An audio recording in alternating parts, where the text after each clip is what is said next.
Je vous le disais en titre, après l'explosion du coût du transport maritime et des matières premières, les entreprises du Fénois doivent composer depuis le début du mois avec la hausse des tarifs de l'énergie à 6,5% supplémentaires en moyenne pour l'électricité. Un coup dur pour certaines sociétés obligées de réduire leurs dépenses. Le consommateur en bout de chaîne peut-il être également impacté? La mise en place d'un bouclier tarifaire est actuellement en réflexion. Laure Philibert, Esther Palau-Cordette. 2 millions, c'est le prix de la facture d'électricité de cette entreprise spécialisée dans les produits et matériels d'entretien. Ici, tout est pensé pour rationaliser les coûts. Panneaux solaires, renouvellement des machines les plus énergivores. Malgré tout, la hausse du prix des énergies alourdit encore les charges de cette société. Plus l'industrie a une grosse consommation, plus l'impact est fort. C'est-à-dire qu'on va passer les 6,5%.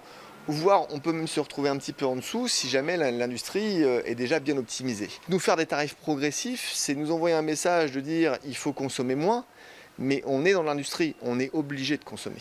La mise en place de mesures de soutien aux entreprises pour absorber la hausse de l'énergie serait bienvenue, mais avant tout les professionnels prônent une transition énergétique plus franche, génératrice d'économie. En 2008, on nous a parlé du mix énergétique horizon 2020, 50% d'énergie renouvelable, qu'on n'a pas suivi. Et si on l'avait suivi, on serait aujourd'hui plus à même de résister à l'inflation du pétrole. Moi, ce que j'aimerais, c'est qu'on développe les projets de transition énergétique qui nous rendraient moins dépendants de l'extérieur, notamment sur l'énergie fossile. Ce discours du monde économique, acteur d'une diminution de son empreinte carbone, est également celui du MEDEF. La seule sortie, et la sortie par le haut, c'est de la réduction de la consommation.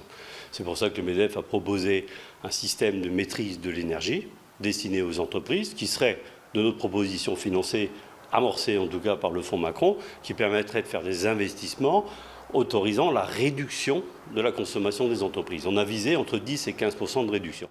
Reçu par le haut-commissaire dans l'après-midi, le député Moetei Botasson a évoqué les possibilités de mise en place de boucliers tarifaires comme dans l'Hexagone. Ça pose question à tout le monde, aux consommateurs comme aux entreprises.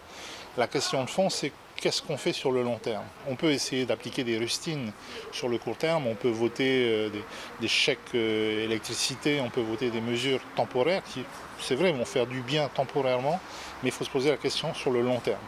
Et la question sur le long terme, c'est celle de l'autonomie énergétique. L'État dit dialoguer avec le pays, autorité compétente en matière d'énergie, mais localement, aucun bouclier tarifaire n'est annoncé pour soulager les entreprises.